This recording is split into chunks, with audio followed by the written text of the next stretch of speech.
Hello and welcome to this webinar. So I will explain how we use the tumor-mux media to generate primary cell cultures and derive cell lines from this.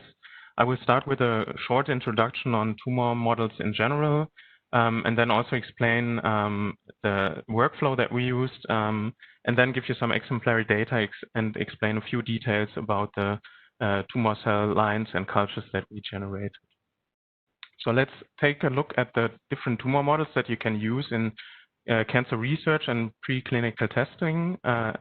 So you see an overview of different models. And of course, there are some quite exotic ones, like the zebrafish, which is also quite commonly used these days. But I think the most important models that you can see here are, on the one hand, the in vitro models that we have, so 2D and 3D cultures. And then, of course, we also have the xenograft models, so in vivo models that you can use for more complex assays and studies that you want to do. So the in vitro models, you have cell lines, 2D cell lines that you can order and simply put them in a dish and they will grow.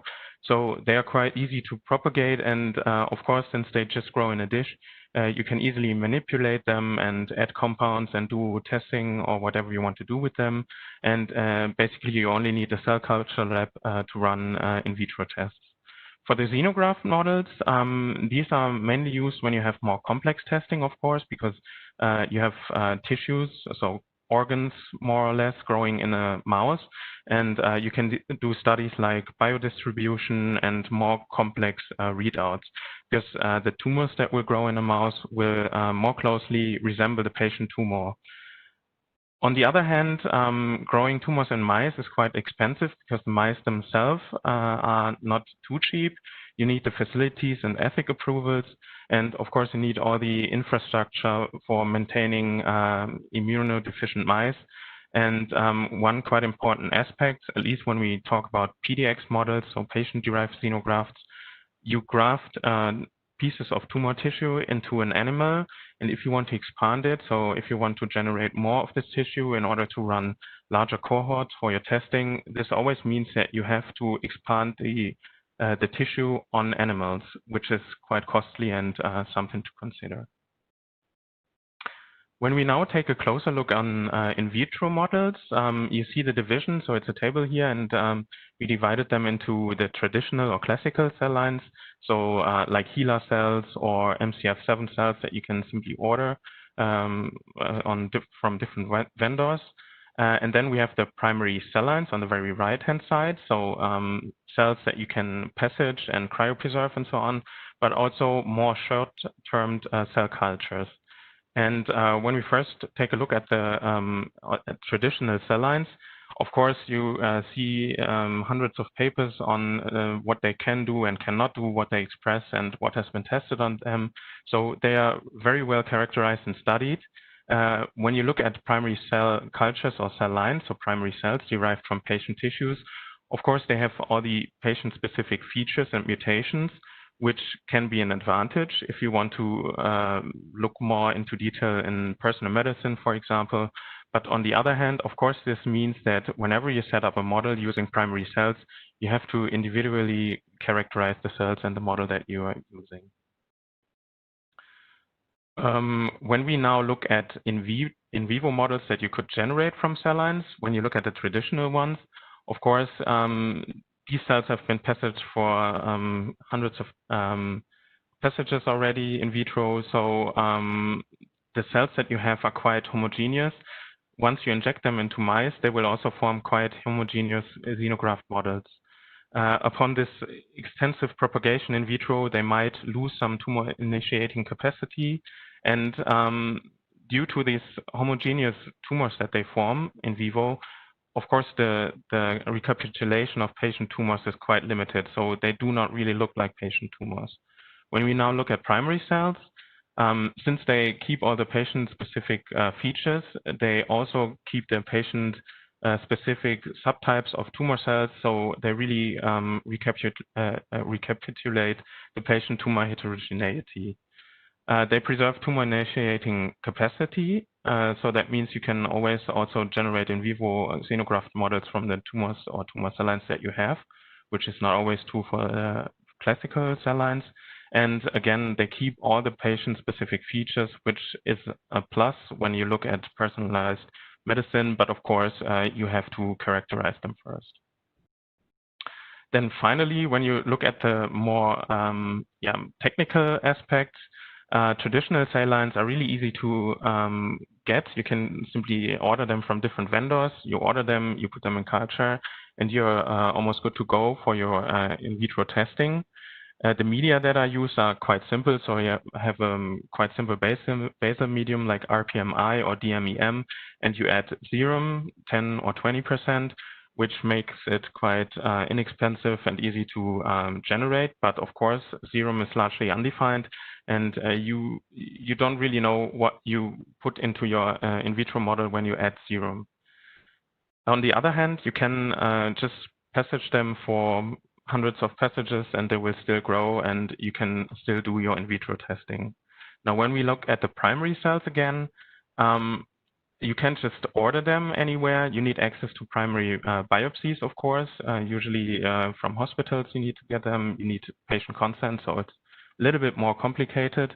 And then also when you want to use media, there's only a limited amount of off-the-shelf media. So this basically means that you can either start developing your own homebrew medium, but then you need to test different concentrations of cytokines and growth factors, not only for one tumor entity. So once you have a medium that works good for one tumor entity, you basically have to change a lot of things to make it work for another tumor entity as well. And then, as briefly mentioned in the beginning, the primary cell cultures. You can put cells in culture, they will adhere, and you can keep them for up to 4 weeks, let's say. But for some patients, the cells simply stop growing, stop proliferating, and this leaves you with a time frame of 2 to 4 weeks to perform your in vitro assays. Whereas when you have cells that do not stop proliferating, you can actually treat them like traditional cell lines, so passage them over and over, and have an in vitro model that you can just cryopreserve and thaw whenever you need it. So let's continue with the workflow. So of course, when you want to generate your own cell line, you start with a solid tissue biopsy, and you need some material to start your cell lines. We have this optimized workflow, so we start with a solid tumor. And at least in our case, we mainly get them from hospitals, so they need to be shipped overnight. And we have the mux tissue storage solution to also store the cells overnight during the transport. From this, we take the tumor biopsy, the solid biopsy, out of the transport medium, so to say, and perform tissue dissociation with the GentleMax Octo and our Tumor Dissociation Kit, human in this case. And this is followed then, so we get a single cell suspension and then isolate tumor cells. So when we have primary patient tumors, it's of course a Tumor Cell Isolation Kit human. But when we talk about xenografts, you have mouse host cells contaminating your tumor cells. So we use the Mouse Cell Depletion Kit. And this is then followed by just taking the cells that you isolated and resuspend them in tumor mux media and grow your cell lines. After the dissociation, or also after cell isolation, we phenotype the cells, and it's also not a bad idea to also phenotype a cell line once in a while to see whether there are some changes or something that is not really expected. So this is of course done with flow cytometry because it's quite easy, and for this we have the cytometers and the antibodies. So this workflow, we don't always just follow this workflow and always work with isolated tumor cells. The transport medium, we've seen in the past that during the transport, there are also some cells released from the solid tumor biopsy. So what we tend to do is to just take the transportation medium, spin it down, and when you see a nice pellet, you know that you have a lot of tumor cells and also other cells in there. And we simply resuspend the pellet in tumor mux media and also use this as material to start a culture. And the same is also true for the tumor dissociation. When you choose conditions where the tissue is not completely digested, but after finishing the program on the device, you may have some chunks of tissue and want to go for explant cultures. We've seen that it's advantageous to take these pieces or chunks of tissue after dissociation when you filter the cell suspension and just pick up the pieces from the filter that you use, and also resuspend them in tumor mux media and grow your cells. So this leaves us with actually isolated tumor cells. So this would be one kind of starting material. Then the chunks after dissociation, the second type of material that we use, and then also the cells that we can recover from the transportation medium. So this is the basic workflow that we use. I'd like to give you some information on the different parts of the workflow. So first of all, the tissue storage solution. This is, as I said, just a transportation medium, and it has been optimized to store tissues for up to 48 hours. So whenever the shipment takes longer than 24 hours or even just overnight, we've validated up to 48 hours. And we know that, as you can see down here, the cell viability is preserved during that time. We always used fresh tissue to compare it to, so freshly dissociated tissue, and then either stored it for 24 hours or 48 hours. And as you can see, the viability is preserved. One other quite important aspect about the tissue storage solution is that it does not contain any harmful agents, so nothing to fix cells. So it's compatible with any downstream application that requires viable cells. For the tissue dissociation, I briefly mentioned the Gentomax Octo. You see it down here. It's a fully automated system. So once you put the tube with the tissue and the enzyme mix on the device, you can press play and walk away. So of course, this is more user independent.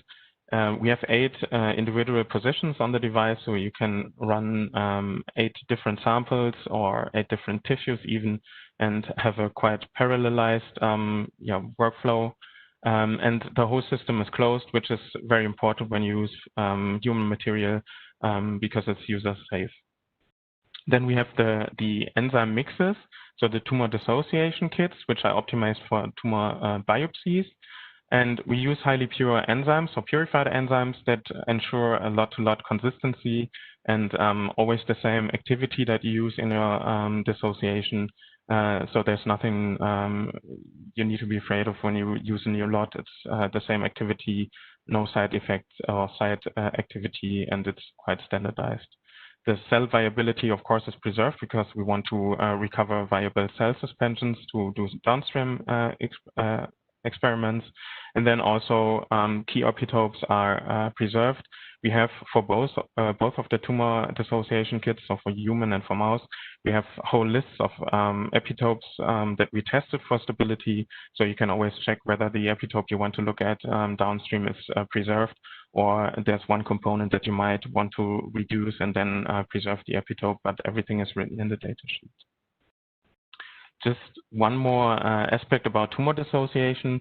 So we've heard quite often, so when you look at tumors, of course, there are also blood-derived cells, so tumor-infiltrating cells in the tissue. And you might think, okay, they infiltrated from blood vessels and they are not really toughly connected within the tissue. And that's where we wanted to check for this. So you could think when they're just like loosely lying in the tissue, you don't have to use enzymes. But we compared this, in this case for a mouse tumor. You see the dissociation with enzymes and without enzymes. And we looked at T cells, so TIM3 PD1 positive ones or LAG3 PD1 positive ones.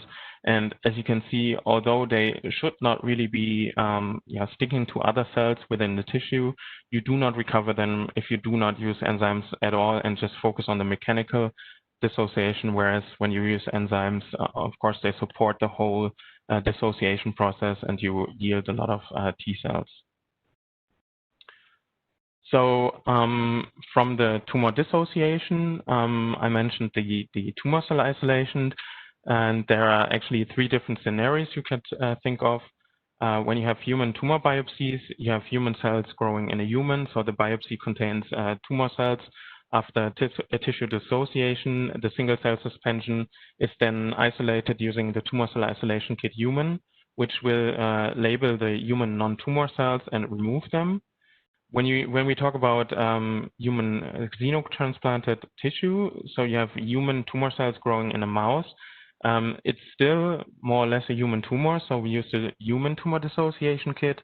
But when we want to isolate tumor cells, we use the Mouse Cell Depletion Kit, which labels all the host-derived non-tumor cells and removes them.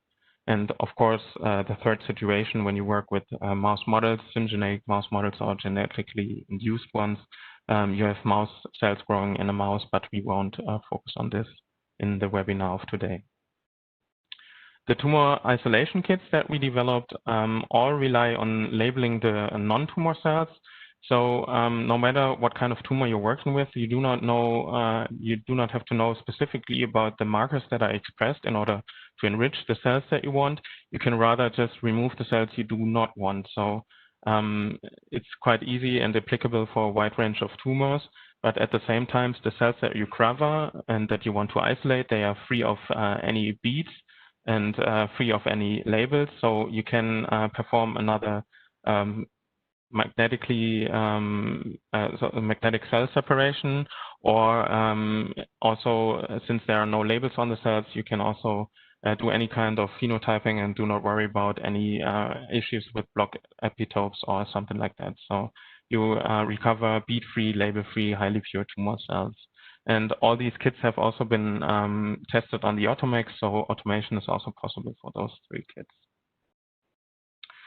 Now, a few examples for isolation of tumor cells. The first example is a human tumor.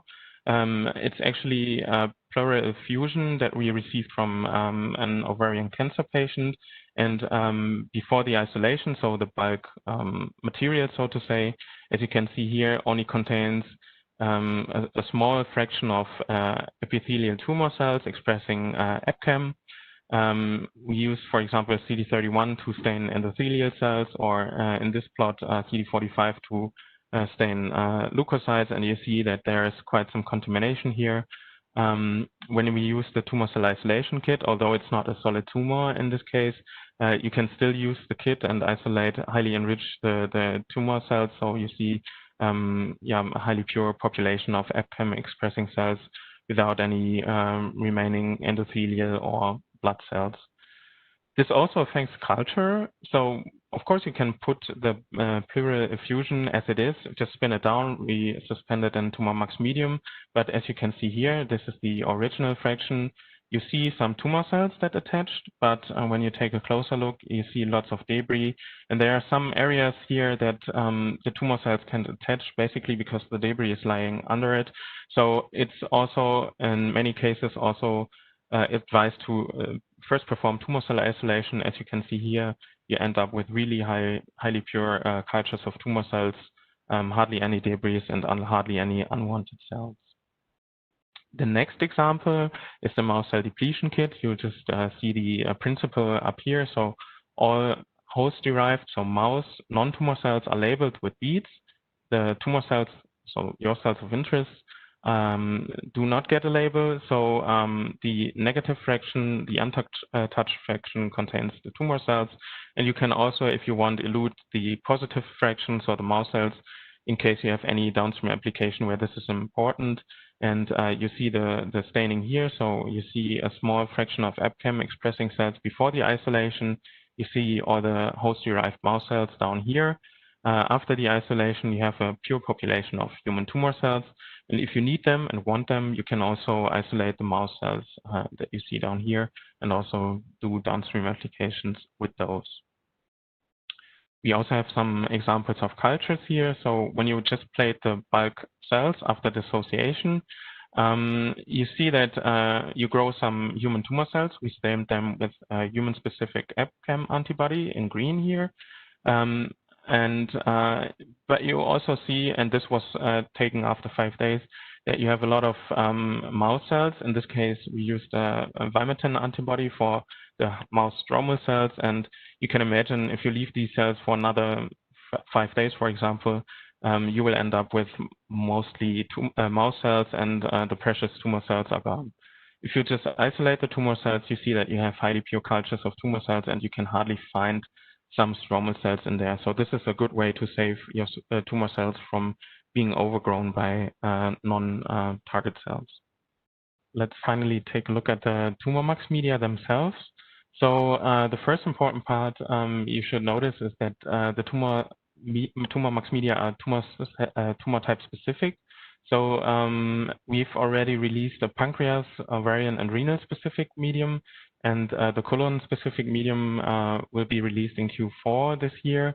And we're working on more tumor mux media. As I said initially, you need to optimize the composition of growth factors and cytokines for each and every tumor cell type, and we've done this. So this is something you can buy off the shelf and use for your specific tumor cells. They do not contain serum, so this means that they will not really support the growth of fibroblasts, and they are defined. So we do not have serum, and we really know what's in there and can use those media. By choosing the right growth factors for the specific tumor subtypes, they also specifically support the growth of tumor cells.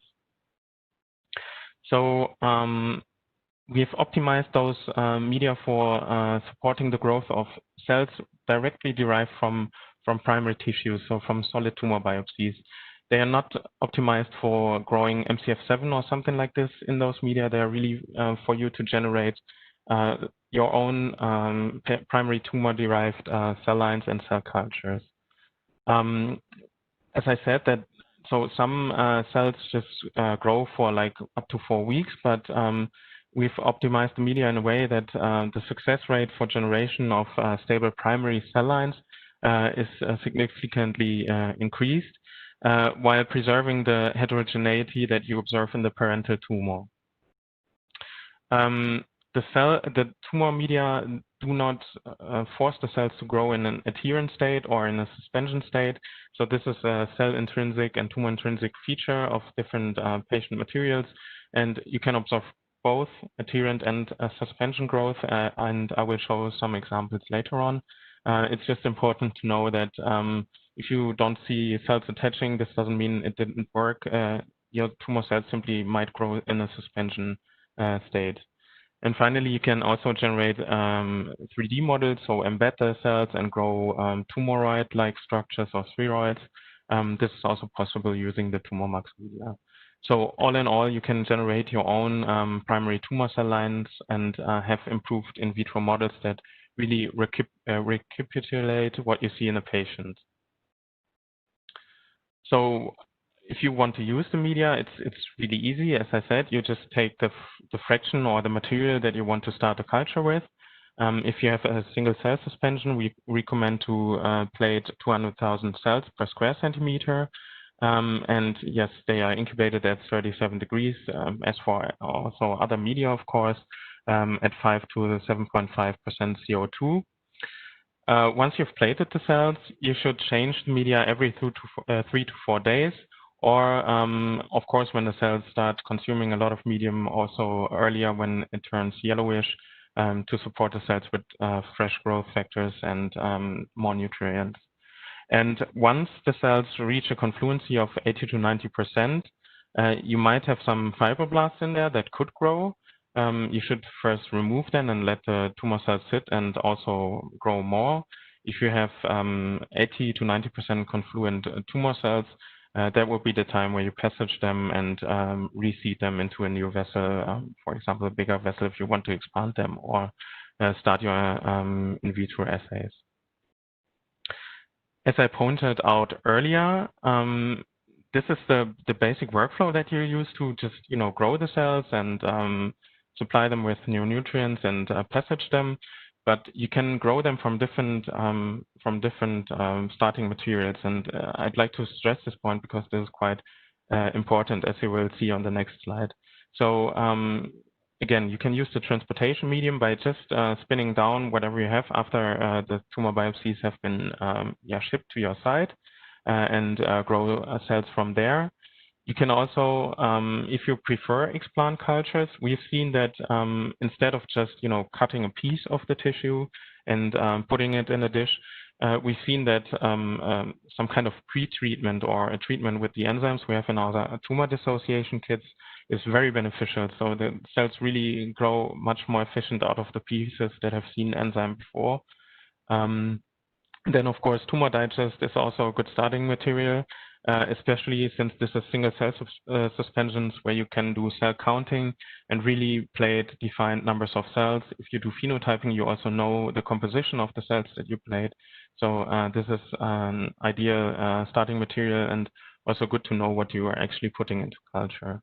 And then, of course, if you are only interested in certain subpopulations from tumor tissues, this might be simply all tumor cells.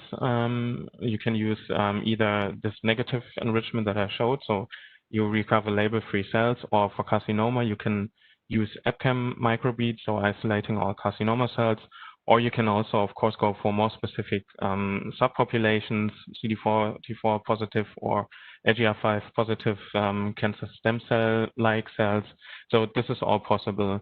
And if you have the opportunity, you should also not focus on only one of these options that you have, but plate cells from different fractions or from different materials in order to enhance your success rate for cell lines or cell cultures. Now, here's an example of pancreatic xenografts that we plated.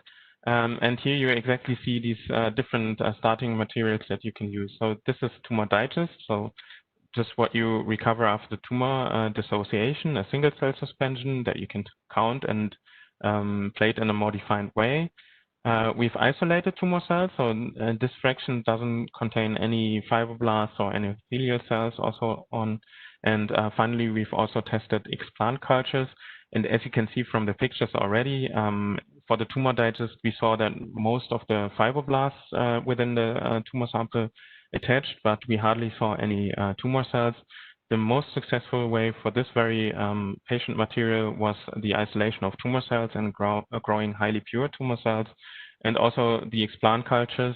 So this is an area where we removed a piece to see whether cells attached. Also here you see that we hardly have any tumor cells. So here comes the example from another patient xenograft that we also took 3 different fractions of. Again, the Tumor Digest here, hardly any cells, only some fibroblasts. Now isolated tumor cells, and in this case you also do not really see attachment of cells. But then when you look at the cells that grew out of tissue pieces, you really see that you have nice colonies of tumor cells. And this is just to point out the material that you will be more successful with. This is also a feature that is tumor or patient specific, and that's why we would always recommend, if possible, to plate material from different fractions within the workflow to make sure that you end up with tumor cell cultures and tumor cell lines.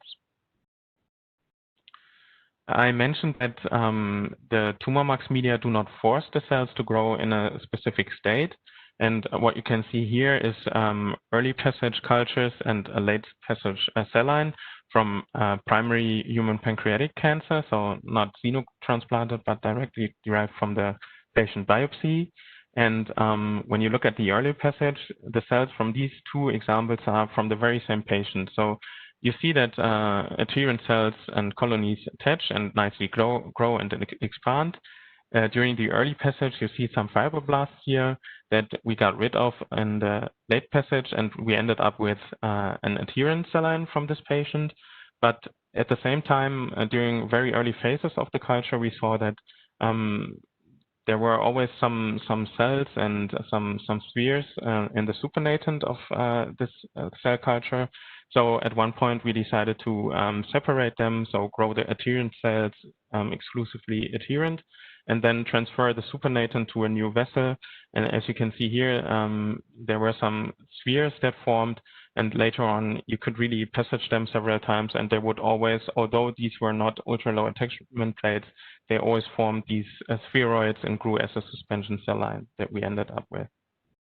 Another option that you have, and this is primary human colon cancer, you can embed the cells in Matrigel, for example, or another ECM and grow tumoroids or more spheroid-like cultures. And again, you see the early passage cells up here.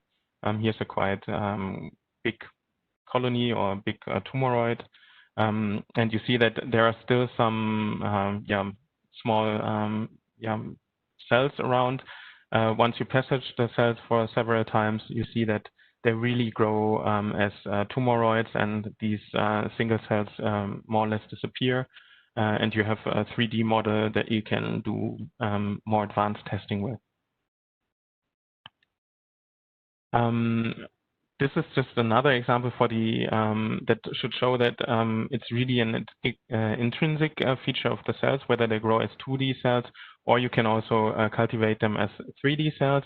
This is a colon cancer xenograft, and we just plated the cells and saw nice colonies after a while, but always saw these cells that were floating around. So when we had the cells just sitting there for an longest time, we realized that they really always also tended to release cells from the Arterian cultures to the supernatant. So we just decided to try and take some of the cells, also harvest the whole cell line with trypsin, generate single cells, and then grow them on ultra-low attachment plate. And for this very material, we saw that on ultra-low attachment plate, a nice suspension cell line was generated. And we could also propagate them as a real suspension cell line that formed spheroid-like structures. So whenever you see some floating cells in your cultures or in your cell lines, don't be frustrated. They might just want to grow as suspension cells.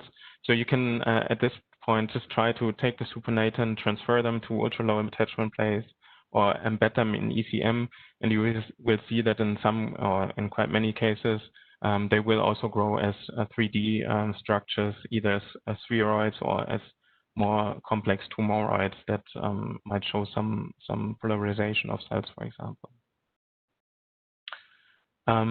Another quite handy thing that we realized during the generation of different cell lines is that you can also use Rho kinase inhibitors to enhance the plating of cells. So the top picture shows cells that we just put into culture. So it was at this point already an Arterian cell lines, and these cells we just thawed, so they were cryopreserved. We wanted to put them back in culture, and we observed many times that only really few cells attached and grew. So we decided to test Rho kinase inhibitors, in this case the Y compound. And as you can see here, the plating efficiency of the cells is much better, and you see that the cells really plate and or directly start growing. So this is something you should consider either during early passages of your cell cultures. So, for example, when you plate directly after you recovered the cells from the biopsies and plate them, you can add ROCK inhibitors. But also during the, let's say, up to passage 5, it's quite handy. And also when you put the cells back in culture after you cryopreserve them, this can be really helpful and handy. Another thing that might enhance the plating of cells is the addition of serum.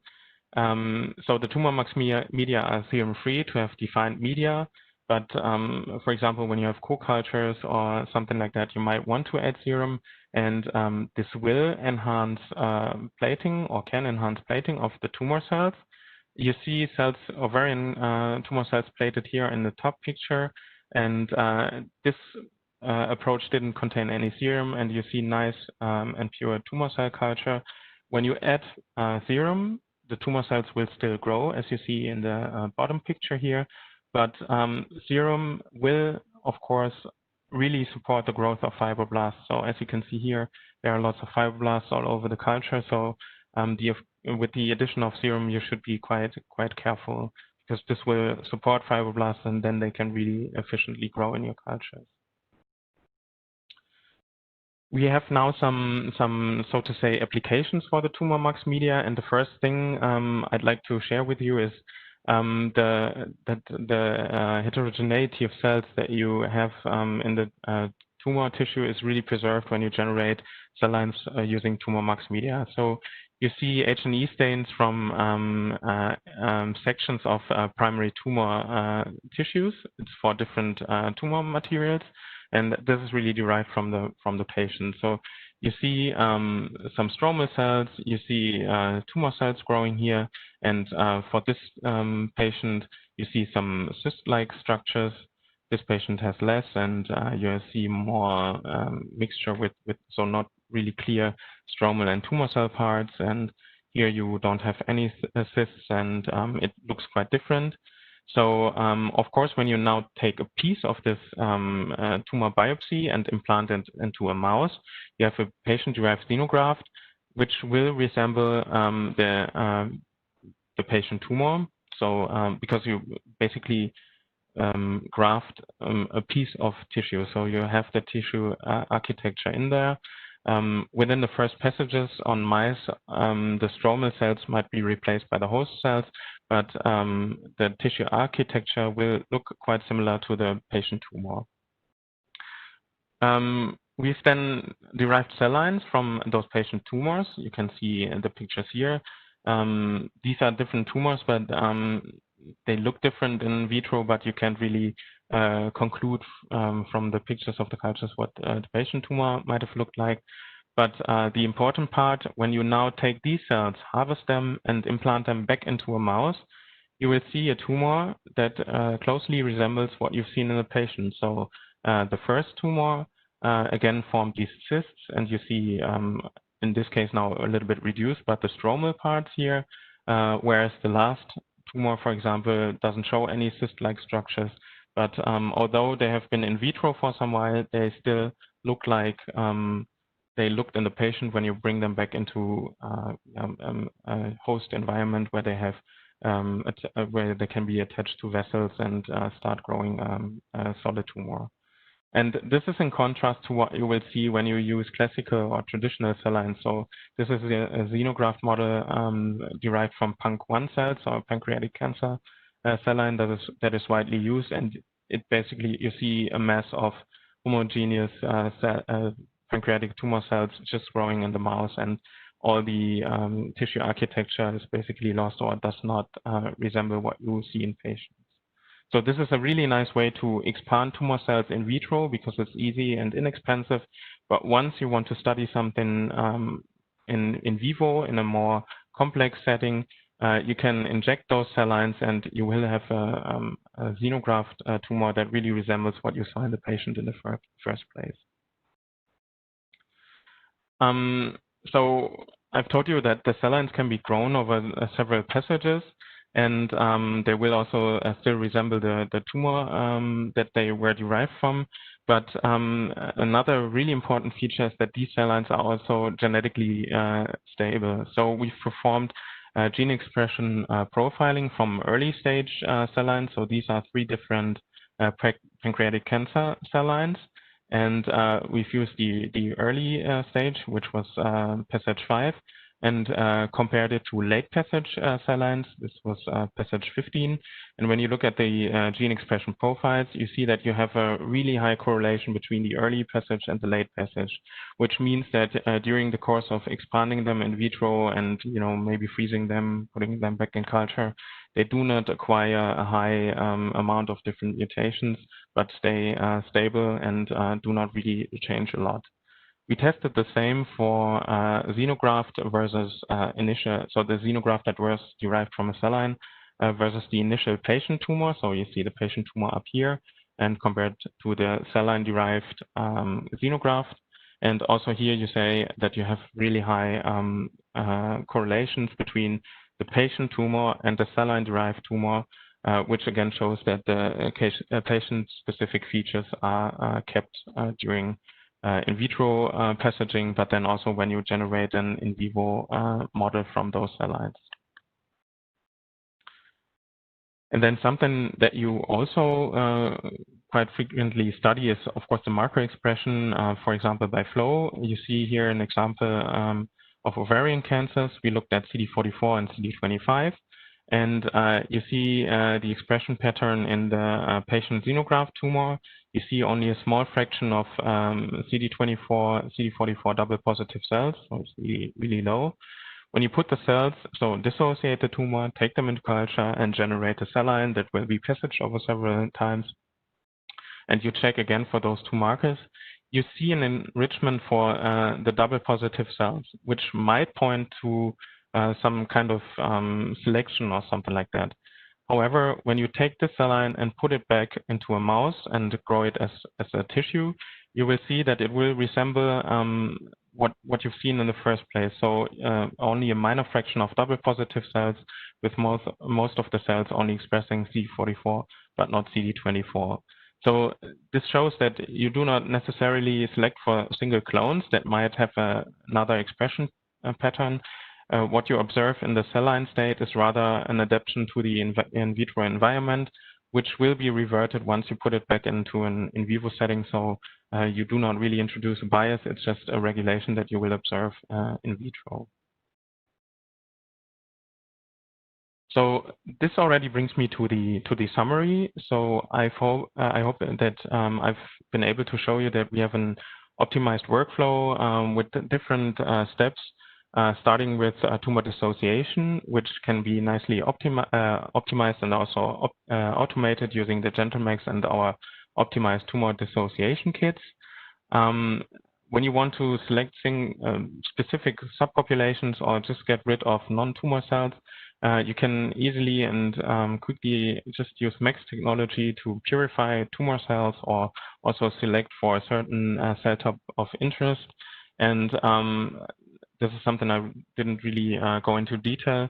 Of course, you can use MAX technology when you have a primary tumor or also a xenograft. You can isolate tumor cells, you can isolate stromal cells, and generate co-cultures in different specific ratios that you want, and study different co-culture models. And finally, using the TumorMax media, which do not contain serum, you can now, without having to optimize the addition of growth factors or cytokines or whatever, you can, for specific tumor cell types, generate your own primary cell lines. You can generate, first of all, primary cultures. So you have a time window of up to 4 weeks to perform in vitro testing. From those, you will get some stable cell lines that can be passaged and expanded in vitro. And these cell lines can also be used to generate in vivo models, which will closely resemble patient tumors and the patient tumor heterogeneity in vivo to do more advanced and more complex testing in different settings or whatever you want to do with in vivo models. The data that I've shared, of course, are not all generated by me alone. I have to thank the whole group of my supervisor, Dr. Olaf Hart. So this is him and all the people. Most specifically Anne, Lena, and Alina, who've helped me to develop and optimize the media, the culture conditions, and test multiple things. Other Miltenyi colleagues like Andreas Bosio or Rita. And also, quite importantly, some of the data are also generated by our collaboration partner, Andreas Trump and Martin Sprick from HiStem, without whom this or the development of those media would not have been possible.